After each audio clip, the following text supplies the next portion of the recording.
Welcome to the Savvy Shopkeeper Retail Podcast. I'm your host, Kathy Cruz. I'm a former brick and mortar store owner turned retail expert who is passionate about entrepreneurship and has experienced the highs and lows of running a retail business. Whether you're a seasoned retail veteran or an aspiring store owner, consider me your guide on this store owning journey. If you're looking to run a profitable and growing business that doesn't drain you, follow my 6 stages of shopkeeping and subscribe to this show. Join me for a journey of continuous learning where protecting your mind, maximizing profit, and determining your own schedule are a priority. Get ready to work smarter, profit more, and grow your retail business. Welcome to episode 242 of the Savvy Shopkeeper Retail Podcast. Why small business owners say no to free opportunities and how to avoid the trap. I'm your host, Kathy Cruz. Today, I have a couple of reasons why I'm sharing this episode, and you will learn about them as we move along. I don't want you to think, here's Kathy again with another mindset episode. In a way, yes, but it's because I've been seeing some things both in myself and in other people. So I just want to go ahead and try to offer some advice on this particular subject because I don't want you to miss out on opportunities. So today we're going to dive into a topic that might be a little uncomfortable for some of you. And that's what happens when small business owners are given these opportunities but choose to pass it up. So have you ever seen someone, maybe even yourself, pass up on a golden opportunity, one that's completely free, or maybe it is low in cost, or maybe it's an investment and it had the potential to significantly improve your business or your life, or that person's business or life, but they passed up on it? And if so, you're not alone. They're not alone. There are scientific, psychological, and practical reasons this happens, and today I want to break it all down. We'll explore why this happens and give you tools to avoid this mindset trap, because that's exactly what it is. I'm also going to share some made-up examples of store owners who do this. I don't want to share real stories because a lot of my clients and group members, they listen to this, and I don't want to shame anyone. The reason I'm recording this episode isn't to shame. If that's the case, I would be shaming myself. More on that in a minute, but to let you know why you might be doing this. On a future episode, I am going to talk about this incredible opportunity that I had. It was a free one to help me and my business grow. And you know what? I nearly passed on the opportunity because of one of the 5 reasons I'll be talking about in this episode. It's human nature, and being aware of what happens in our minds, I think the awareness is step 1. And then maybe learning the why it happens in our minds is step 2. So we're going to kind of unpack both of those today.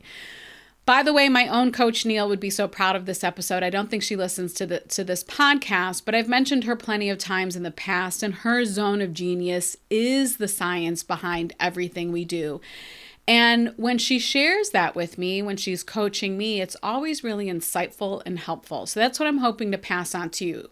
So grab your coffee or your tea or your Diet Coke, a notebook, or whatever you need to do to settle in, because this episode is going to challenge some of you. But really what I hope it does is that it inspires you. Reason number 1, fear of change and the status quo bias. One of the biggest reasons people pass on opportunities is the fear of change.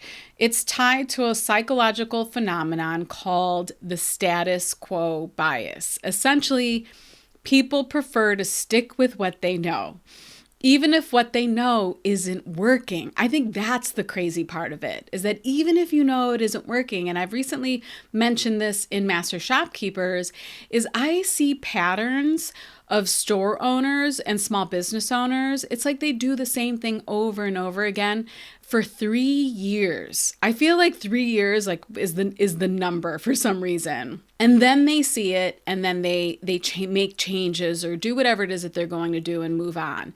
But I just think it's so interesting because it just feels safer than the unknown, right? Like we all want to be safe. We all kind of love that area of comfort in our lives. So in my example, imagine a boutique gift shop owner in a tourist town. Let's call her Lisa, and I promise you these aren't real stories. Her sales have been flat for years and she feels stuck in her business. She's offered a free strategy session to improve her inventory management, a step that could immediately help her bottom line. But Lisa declined, saying, "I've been doing it this way for so long, I wouldn't know where to start." The fear of change and the idea of overhauling her system feel more overwhelming than her current struggles, keeping her in the same cycle. So what's the science? Studies show that people perceive the potential loss of comfort or control from change as greater than the potential gain, even if the gain is clearly valuable. It's not logical, but it's human nature. Reason number 2, imposter syndrome and self-doubt. And some of you are like raising your hands right now. Yep, Kathy, that's me. Another major reason small business owners pass on opportunities is imposter syndrome. This is the feeling that you're not good enough or that you don't deserve success. Even if you're offered a free opportunity, you might think, I don't have what it takes to make this work, or I'm not as smart as everyone else who might benefit from this. So in my example, picture Sarah. She's invited to join a mastermind group filled with other successful small business owners. This one membership is a giveaway. The membership is loaded with valuable resources. However, Sarah doesn't feel successful enough to participate. She worries about being the weakest link in the group. The truth is, Sarah is running a profitable business, but her self-doubt stops her from taking advantage of an opportunity that could elevate her business even further. And the science behind this one is imposter syndrome is really common, especially among high achievers. Interesting, right? It's fueled by perfectionism and comparison. The more we feel like we don't measure up, the less likely we are to take action, even on a no-risk opportunity. Reason number 3, overwhelm and cognitive load. Small business owners are some of the busiest people I know, including myself. Between managing inventory, if we're talking about a store owner, between managing inventory, handling customer service, marketing, and everything else that you do, the thought of adding one more thing, even a free opportunity, can feel overwhelming. So let's take Mike in this example, who runs a family-owned hardware store. Mike was offered a free trial of software that could automate some of his bookkeeping. I don't know, just throwing out an idea. It would save him hours every week. But when someone followed up with him and told him, hey, are you going to take us up on this offer? Again, no strings attached. Mike said, I just can't deal with one more thing right now. Even though the software would have reduced his workload, the mental energy required to learn it felt like too much. This one is going to resonate with a lot of you, or almost all of you. And I have an interesting story about this one in a minute. But the science behind it is psychologists refer to it, this is cognitive load. When our brains are overloaded with too many decisions or tasks, we default to avoiding anything that feels like it might add complexity, even if it would ultimately simplify our lives. This episode is brought to you by my new free resource, Valuable Data to Collect for Your Brick and Mortar Store. One of the questions I hear most often is, how is my business making money, but I'm not making money? I ran a profitable brick and mortar business from day one, and the reason why is because I used data to make decisions. In my new free guide, I'm sharing all the systems that I would set up and the data I would collect if I were to start a store from scratch again. Whether you're preparing to open or you've been open for years, it's never too late to start tracking. Visit savvyshopkeeper.com/data to get the guide. Reason number 4, lack of immediate gratification. As humans, we are wired to prioritize short-term rewards over long-term gains. This is called temporal discounting. Temporal, and I feel like I'm saying that wrong, but you know what I'm saying. If an opportunity doesn't promise immediate results, we're most likely to pass on it. So in my example here, there's a retail shop owner named Emily. She was offered free access to a class on pricing strategy. The strategies would take a few months to implement, but could increase her profit margins by 15%. All right, that's a lot. Maybe that's not the best example. Let's say 10% or 5%. Whatever the increase is, it's always good. Emily skipped the class saying, I need results now, not in 6 months. Unfortunately, she kept underpricing her products, leaving money on the table. The science behind this one is that research shows that people are more likely to choose smaller, immediate rewards over larger, delayed rewards, even if the larger reward, again, is significantly better. This is why so many small business owners prioritize daily tasks over strategic opportunities. And some of you are like, oof, Kathy, that one hurt. Reason number 5, mistrust or skepticism.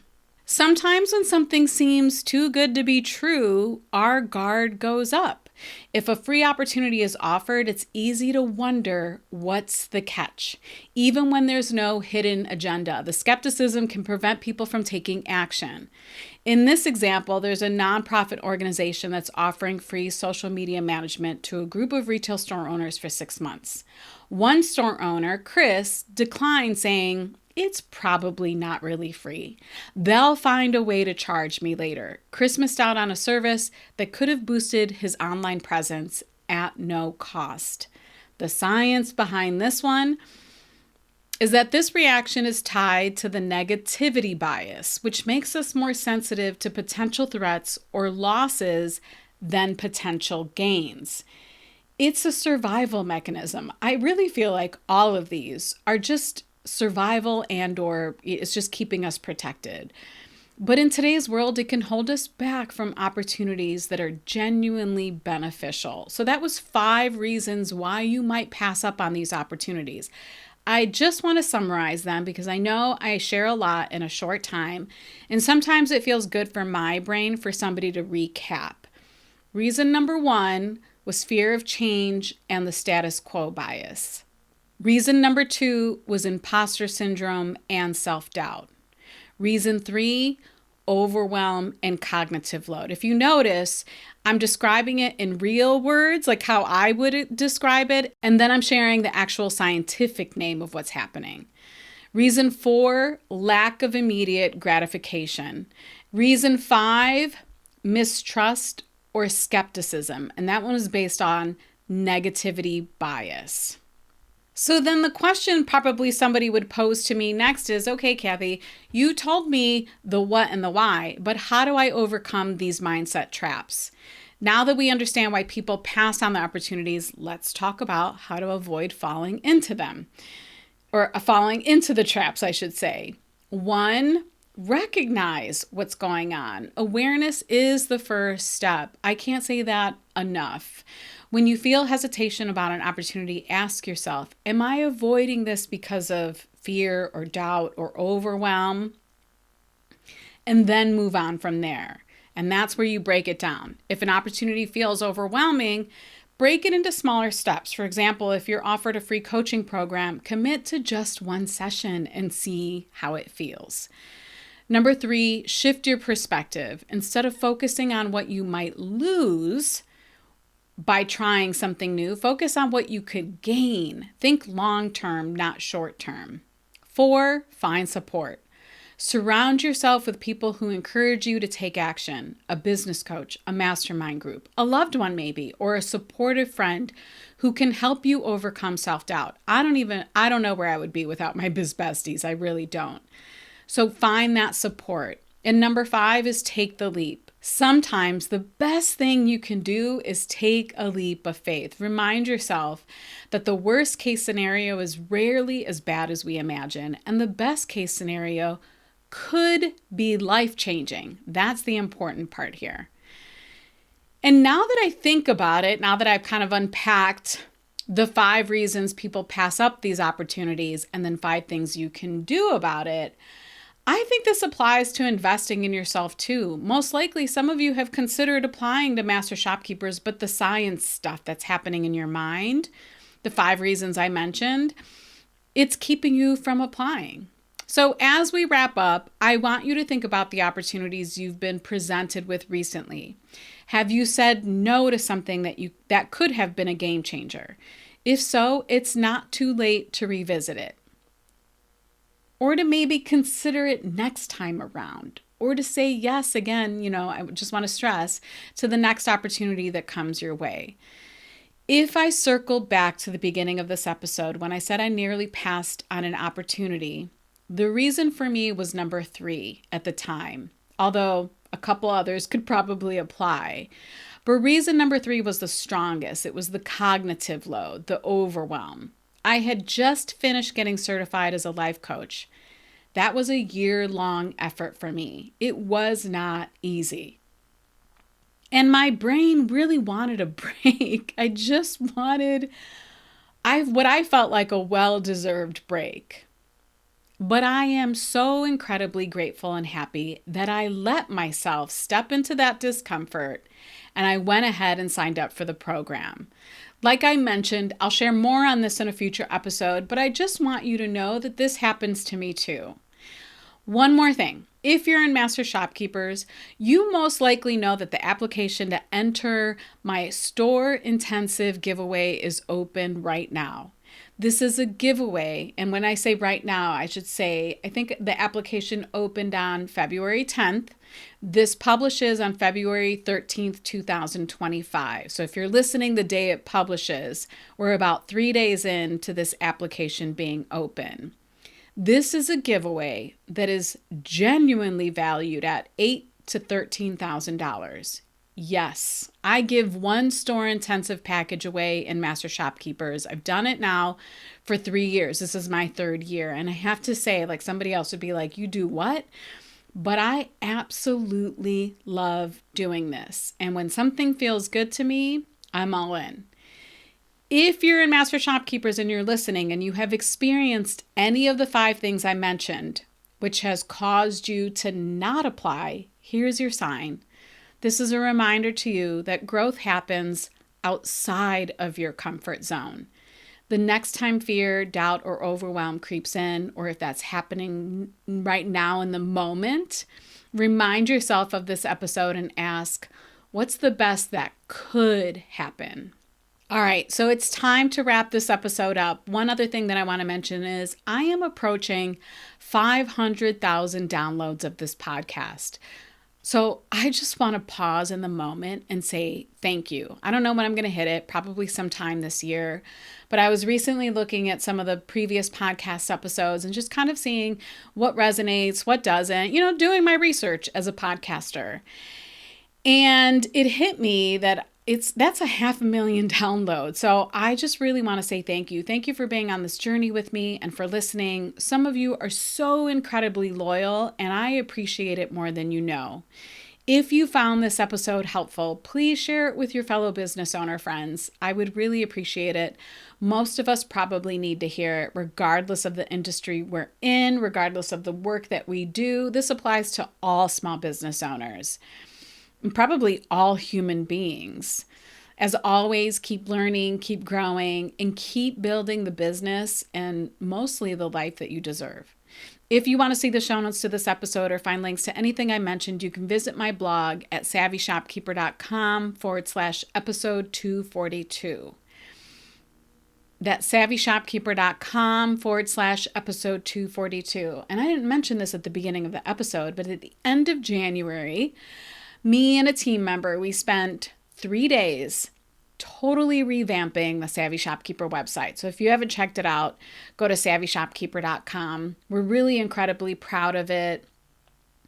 You find over the years when you have a website, you just you update another page, or maybe somebody on your team, or you have a web designer. You're like, can you change this? Or can you add that?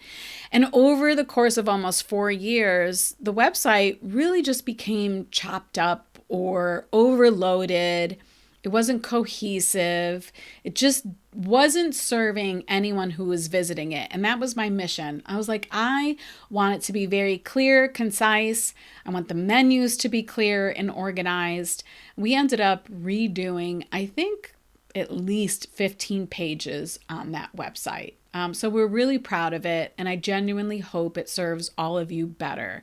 So again, if you want to visit the site, it's savvyshopkeeper.com. Until the next episode, be savvy and boss up.